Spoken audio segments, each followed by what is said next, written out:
government campaigned tirelessly to demand the Cuban Five's freedom, to no avail. But in 2009, the Cubans arrested a 60-year-old American government contractor, Alan Gross. He was charged with crimes against the state and given a 15-year sentence. Was Alan sentenced and held as a bargaining chip?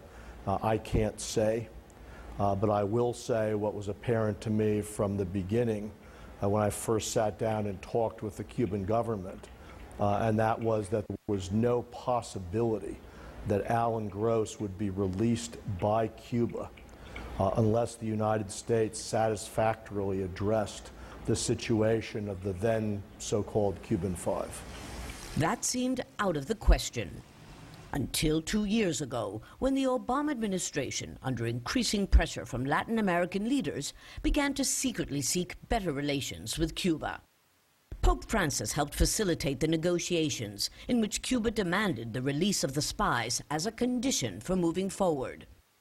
The fate of the Cuban intelligence officers and the American contractor had suddenly become key to ending decades of hostilities between both nations.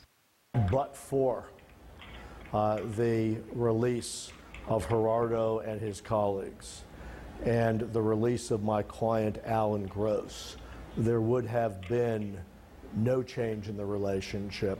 There would have been no deal of any kind. There would have been no announcement on December 17th. But it took time to arrange a prisoner swap as part of a deal to renew diplomatic ties.